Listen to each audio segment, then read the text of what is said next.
আর বারাণসী গ্রামের সাথে দোয়া করবেন, কারণ আমরা এটা ম্যাসিভ প্রজেক্ট, এটা কোনো লোন টোন নেই না, নিজস্ব ফ্যামিলির ফান্ড দিয়ে করতেছি, try and support the locals.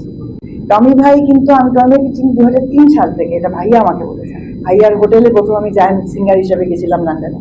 সেই থেকে যে ভাইয়া যোগাযোগ রাখে একটা মানুষের সাথে, এবং এখন পর্যন্ত ভাইয়া আমাকে এত রকম ভাবে বিভিন্ন ভাবে আমাকে ভাইয়া কি বলবো যে প্রমোট করা, অ্যাসিস্ট করা, হেল্প করা, স্বপ্ন দেখানো। তো ভাইয়া হঠাৎ আমাকে বলে যে শোনো আমার এরকম একটা আমি গ্রাম করছি। আমি তো গ্রাম করছেন ভাইয়া, মানে আমি জানি ইট হাজ এ লট অফ থিংস, বাট গ্রাম মানে আমি না বুঝি নাই। তারপরে আমি বুঝতে পারলাম যে প্রিন্স চার্লসের সেই কনসেপ্ট যে he goes into the village, he goes into his backyard, and ওই যে সে নিজে ভেজিটেবল নিজে ছিঁড়ে ছেলে মেয়েদের খাওয়ানোর যে কনসেপ্টটা, ওটা ভাইয়া বুঝি সেরকম কিছু একটা। তখন আমাকে বলে যে তুমি হ্যান্ডিক্রাফট করে কাউকে চেনো? বললাম ভাইয়া if you don't mind saying আমি নিজেই করি। এবং আপনি যেহেতু অনুষ্ঠান করছেন, আমি বেস্ট মানুষটাকে আপনার অনুষ্ঠানে আপনি দাওয়াত দেন, কারণ ফারজানা আপা হলো খনির মতন, মানে আপার কাছে পুরো বাংলাদেশের যত ক্রাফটসম্যান সবার একটা স্ক্যানিং আছে, কে ভালো করছে, কে ভালো করতে পারবে, কে কি করছে, এটা বোধহয় ফারজানা আপা ইজ দ্য বেস্ট পার্সন। তো আবার রাজি হয়েছেন আজকে আসতে, আবার কাছে আমি অনেক কৃতজ্ঞ। আর টমি ভাইয়ের কাছে আমি কত যে কৃতজ্ঞ যে এরকম একটা সুন্দর একটা অনুষ্ঠানে আমাকে আসতে বলবার জন্য এবং আমাকে এইভাবে প্রমোট করার জন্য, যেটা আমি প্রথম করছি। এবং আপনারা ভাইয়েরা যারা মিডিয়ার মানুষ, তাদের সামনে এরকম ভাবে আমার নিজেকে উপস্থাপন করা, এটা আমার জন্য অনেক বড় একটা প্রাপ্তি।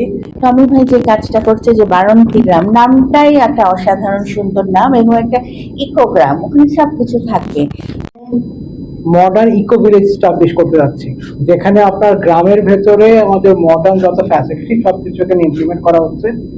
আর আমাদের বর্তমানে যারা জেনারেশন আছে, জেনজি যাকে আমরা বলছি, আমার ছোট ভাই বোন, আপনাদের ছেলে মেয়েরা, তারা আসলে গ্রামের ফ্লেভারটা জানে না। গ্রাম বলতে তারা কি তারা জানে না, অ্যাকচুয়ালি গ্রাম বলে কিছু নেই তাদের কাছে।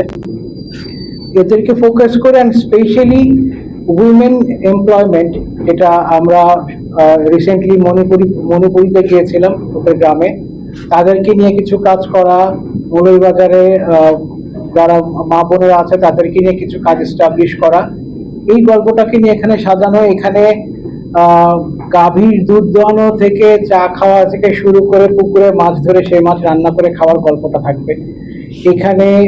ব্যাংকক থাইল্যান্ডের যে কটেজগুলো থাকছে সেই স্টাইলে কটেজগুলো এখানে থাকছে।